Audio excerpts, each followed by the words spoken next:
हाय trainees, पिछली video में हमने 3 फेज़ इंडक्शन मोटर की स्पीड नियंत्रण प्रणालियों के बारे में पढ़ा था और ब्रेकिंग क्या होती है इंडक्शन मोटर्स में उसके बारे में जाना था। आज हम पढ़ेंगे 3 फेज़ इंडक्शन मोटर में कौन कौन सी क्षतियाँ होती हैं। देखिए, 3 फेज़ इंडक्शन मोटर में जितना हम इनपुट देते हैं, इनपुट पावर जो देते हैं और जो हमें मोटर की शाफ्ट के द्वारा आउटपुट पावर मिलती है, उसमें कुछ कमी हो जाती है। वो कमी जो होती है वो होती है क्षतियों के कारण। तो देखते हैं 3 फेज़ इंडक्शन मोटर में क्षतियाँ। 3 फेज़ इंडक्शन मोटर में मुख्यतः स्टेटर क्षति, रोटर क्षति, वायु एवं घर्षण क्षति पाई जाती हैं। स्टेटर क्षति में 2 प्रकार की क्षतियाँ पाई जाती हैं, एक ताम्र क्षति जिसको कॉपर लॉस बोलते हैं और दूसरी आयरन क्षति जिसको लौह क्षति भी बोलते हैं। ताम्र क्षति, यह क्षति स्टेटर वाइंडिंग के कारण होती है। स्टेटर में जो हम चालक यूज़ कर रहे हैं उस चालक के कारण ये ताम्र क्षति होती है। इसमें ये सूत्र होता है ताम्र क्षति का। इसमें IS जो है स्टेटर धारा है और RS रोटर का प्रतिरोध है। ठीक है। लौह क्षति देखते हैं। लौह क्षति, इसमें हिस्टेरेसिस तथा एडी करंट क्षतियाँ आती हैं। तो लौह क्षति जो है वो हिस्टेरेसिस क्षति और एडी करंट लॉस का योग होती है। इनका मान नियत होता है, ये फिक्स मान की होती हैं और ये स्रोत फ्रीक्वेंसी तथा फ्लक्स घनत्व पर निर्भर करती हैं। ठीक है, ये फ्रीक्वेंसी और फ्लक्स के घनत्व पर निर्भर करती है। कौन सी? लौह क्षति। अब नंबर 2 देखते हैं। नंबर 2 है रोटर क्षति। स्टेटर की तरह ही रोटर में भी ताम्र क्षति भी होती है और लौह क्षति भी होती है। ठीक है। रोटर की जो लौह क्षति होती है वो नगण्य होती है, उसका मान नगण्य माना जाता है। और अब देखते हैं नंबर 3, वायु एवं घर्षण क्षति। रोटर के घूमने में वायु के अवरोध के कारण वायु क्षति उत्पन्न होती है तथा बियरिंग के घर्षण के कारण घर्षण क्षति उत्पन्न होती है। तो 3 फेज़ इंडक्शन मोटर में कुल 3 क्षतियाँ होती हैं, एक रोटर क्षति, एक स्टेटर क्षति और एक वायु एवं घर्षण क्षति। रोटर और स्टेटर में 2 प्रकार की क्षतियाँ होती हैं, एक कॉपर लॉस या ताम्र क्षति और एक आयरन लॉस या लौह क्षति, और तीसरी होती है वायु एवं घर्षण क्षति। अब हम देखते हैं 3 फेज़ प्रेरण मोटर की दक्षता। ये किसी भी मोटर की दक्षता उसके रोटर आउटपुट तथा रोटर इनपुट का अनुपात होती है। दक्षता बराबर होती है रोटर आउटपुट बटे रोटर इनपुट या शाफ्ट में उत्पन्न शक्ति बटे मोटर की वैद्युतिक इनपुट। ठीक है। तो ये सूत्र होता है दक्षता का, और प्रेरण की प्रतिशत दक्षता में अगर हम निकालते हैं तो power output upon power input multiply by 100 कर देते हैं। देखते हैं सिंगल फेज प्रिवेंटर। देखिए, सिंगल फेज प्रिवेंटर यह एक सुरक्षात्मक रिले है। इसका प्रयोग मोटर को जो है वो 3 फेज प्रणाली में एक फेज के ना होने पर जलने से बचाने के लिए किया जाता है।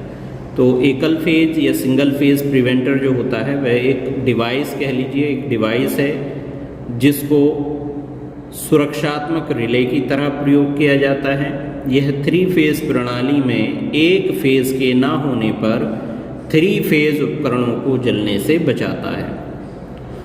इस युक्ति में होता क्या है, यह कार्य के दौरान तीनों फेजों से लगातार फीडबैक लेती है और किसी एक फेज का फीडबैक प्राप्त नहीं होने की स्थिति में यह रिले कॉन्टैक्ट को ट्रिगर कर देती है, जिससे जो हमारा 3 फेज उपकरण है वो सप्लाई से हट जाता है। अब देखते हैं 3 फेज इंडक्शन मोटर का सीधी तथा विपरीत दिशा में नियंत्रण। इससे पिछले वीडियो में हमने 3 फेज इंडक्शन मोटर का गति नियंत्रण देखा था। गति नियंत्रण का मतलब होता है आप उसको गति को कम और ज़्यादा किस तरह से करते हैं, उसकी विधियाँ देखी थी। इस पॉइंट में हम देखेंगे कि 3 फेज इंडक्शन मोटर जो होती है उसकी गति को हम किस प्रकार सीधा या विपरीत दिशा में बदल सकते हैं। तो देखते हैं, कुछ मशीनों जैसे सरफेस ग्राइंडर, लिफ्ट, क्रेन आदि में 3 फेज मोटर को सीधी तथा विपरीत दोनों दिशाओं में चलाना आवश्यक होता है। इस कार्य के लिए प्रयोग किया जाने वाला परिपथ प्लगिंग सर्किट कहलाता है। देखिए, इससे पहले हमने पढ़ा था ब्रेकिंग के बारे में, वहाँ पर हमने एक विधि देखी थी ब्रेकिंग की जिसको प्लगिंग बोला जाता है। ठीक है, तो उस प्लगिंग विधि में हमने क्या किया था, जब मोटर ब्रेकिंग की अवस्था में आती है तो हम 2 फेज़ों के कनेक्शन जो है आपस में हम क्या कर देते हैं, बदल देते हैं। उससे हमारा जो मोटर का चुंबकीय टॉर्क होता है वो विपरीत दिशा में कार्य करने लगता है और मोटर क्या होती है, विपरीत दिशा में घूमने लगती है और उसे तभी सप्लाई से हटा लिया जाता है। तो उससे क्या होता है कि मोटर हमारी फौरन रुक जाती है। तो इसमें प्लगिंग विधि में हम क्या करते हैं, प्लगिंग सर्किट में हम क्या करते हैं कि किन्हीं 2 फेज़ों को आपस में क्या कर देते हैं, बदल देते हैं। तो इस कार्य के लिए प्रयोग किए जाने वाला परिपथ क्या कहलाता है, प्लगिंग सर्किट कहलाता है। 3 फेज प्रेरण मोटर की घूर्णन दिशा परिवर्तित करने के लिए उसके किन्हीं 2 फेज़ों के संयोजन आपस में परिवर्तित किए जाते हैं। जैसे आपको बताया था मैंने, प्लगिंग जो हमारा ब्रेकिंग की एक विधि थी उसमें आपको बताया था कि किन्हीं 2 फेज़ों के संयोजन को हम क्या कर देते हैं, आपस में चेंज कर देते हैं, परिवर्तित कर देते हैं, तो मोटर की जो गति है वो विपरीत दिशा में घूमने लगती है। तो इसके आधार पर ही 2 प्रकार के प्लगिंग सर्किट बनाए जाते हैं। पहला होता है फॉरवर्ड ऑफ रिवर्स परिपथ। इस सर्किट में क्या करते हैं हम, इस परिपथ में मोटर की सीधी दिशा से विपरीत दिशा में घुमाने के लिए बीच में ऑफ करना आवश्यक होता है। ठीक है, यानी कि अगर हमारी जो मोटर है वो फॉरवर्ड दिशा में या क्लॉकवाइज घूम रही है तो उसको एंटी क्लॉकवाइज घुमाने के लिए यदि हम इस सर्किट का यूज़ करते हैं तो पहले क्या करेंगे, क्लॉकवाइज को ऑफ करेंगे और फिर एंटी क्लॉकवाइज जो उसका फंक्शन है उसको शुरू करेंगे। तो बीच में जो है ऑफ करना आवश्यक होता है। मोटर को विपरीत दिशा से पुनः सीधी दिशा में घुमाने के लिए भी मोटर को ऑफ किया जाता है, यानी कि चाहे आप उसको फॉरवर्ड से रिवर्स करें या रिवर्स से फॉरवर्ड करें, बीच में मोटर को ऑफ करना आवश्यक होता है। मोटर की घूर्णन अवस्था में गति की दिशा को तुरंत बदला नहीं जा सकता, बल्कि उसे ऑफ किया जाता है तथा फिर से ऑन कर दिशा परिवर्तित की जाती है। तो इसमें हम क्या करते हैं, फॉरवर्ड ऑफ रिवर्स जो सर्किट होता है, इससे बना जो डिवाइस होता है, जब हम उससे मोटर की गति को परिवर्तित, घूर्णन गति की दिशा को परिवर्तित करते हैं तो हम उसको तुरंत नहीं बदल सकते, बल्कि उसे बीच में क्या करते हैं, ऑफ किया जाता है तथा फिर से ऑन कर दिशा को परिवर्तित किया जाता है। फॉरवर्ड ऑफ रिवर्स परिपथ का प्रयोग कहाँ होता है, इसका प्रयोग जो है वो लिफ्ट, क्रेन इत्यादि में किया जाता है। जैसे आपने लिफ्ट में देखा होगा, जब आप मान लिया 3रे या 4थे फ्लोर पर होते हैं और आपको नीचे आना होता है तो आप जो है ग्राउंड फ्लोर का बटन प्रेस करते हैं और ग्राउंड फ्लोर पर आकर क्या हो जाती है, रुक जाती है। और जब यदि किसी को ग्राउंड फ्लोर से 1 फ्लोर पर जाना होता है तो वो क्या करते हैं, फिर दोबारा से 1 या 4th फ्लोर का जो बटन होता है उसको प्रेस कर देते हैं। तो बीच में क्या हो रही है, मोटर रिवर्स और फॉरवर्ड अवस्था में क्या हो जा रही है, बीच में ऑफ हो जा रही है। ठीक है, फॉरवर्ड ऑफ रिवर्स परिपथ जो है इसमें 2 प्रकार के परिपथ होते हैं, एक होता है पावर परिपथ और एक होता है नियंत्रक या कंट्रोल सर्किट। पावर सर्किट और कंट्रोल सर्किट। ठीक, इस परिपथ का उपयोग अधिक अश्वशक्ति वाली मोटरों के गति परिवर्तन में किया जाता है। तो ये जो फॉरवर्ड ऑफ रिवर्स परिपथ है, इसका प्रयोग हम जो अधिक HP या हॉर्स पावर वाली मोटरें हैं उनकी गति परिवर्तन, उनकी गति की दिशा में परिवर्तन करने के लिए इसका क्या किया जाता है, प्रयोग किया जाता है। अब देखते हैं नंबर 2, फॉरवर्ड रिवर्स परिपथ। दो तरह के प्लगिंग सर्किट बनाए जाते हैं मोटर की गति की दिशा में परिवर्तित करने के लिए। पहला था फॉरवर्ड ऑफ रिवर्स और दूसरा है फॉरवर्ड रिवर्स परिपथ। इस परिपथ का power circuit forward of reverse की तरह ही होता है।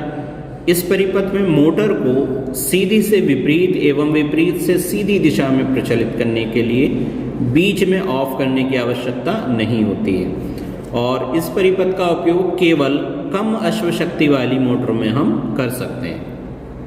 ठीक है, अब देखते हैं जो इंडक्शन मोटर है हमारी, उसमें अनुरक्षण क्या होता है। अनुरक्षण का मतलब होता है मेंटेनेंस। ठीक है, मेंटेनेंस यानी कि इंडक्शन मोटर का मेंटेनेंस। तो मोटर या किसी भी मशीन को सुविधाजनक चलाने में और उसकी जो कार्यकारी आयु है यानी कि उसकी जो लाइफ है उसको बढ़ाने के लिए उसका मेंटेनेंस करना आवश्यक होता है। जैसे आप एग्जाम्पल के तौर पर आप अपनी बाइक की सर्विसिंग जो कराते हैं, वो सर्विसिंग उसका क्या है, मेंटेनेंस है। ठीक है, तो मोटर का प्रचालन सुविधाजनक एवं कार्यकारी आयु को अधिक करने के लिए अनुरक्षण करना आवश्यक होता है। इसके प्रकार देखते हैं, ये मुख्यतः 5 प्रकार से वर्गीकरण इसका अनुरक्षण का किया जा सकता है। जैसे दैनिक अनुरक्षण, साप्ताहिक अनुरक्षण। दैनिक अनुरक्षण का मतलब आप डेली जो आप मेंटेनेंस करेंगे, जैसे आप देखेंगे उसके मोटर के कनेक्शन वगैरह तो लूज़ नहीं है, या मोटर की जो आपकी एम्पियर मीटर और वोल्ट मीटर की रीडिंग है वो आप नोट करेंगे, वो किस में आएगा, दैनिक अनुरक्षण में आएगा। इसी तरह साप्ताहिक अनुरक्षण है, आप हर हफ्ते वीकली जो अनुरक्षण करते हैं वो इसमें आएगा। मासिक अनुरक्षण में आप मंथ के एंड में या मंथ में जो अनुरक्षण करते हैं वो किस में आएगा, मासिक अनुरक्षण में आएगा। इसी तरह अर्धवार्षिक, इसको आप 6 मंथ में या फिर वार्षिक अनुरक्षण। तो इन 5 प्रकार से हम अनुरक्षण को या मेंटेनेंस को वर्गीकृत किया जा सकता है। धन्यवाद।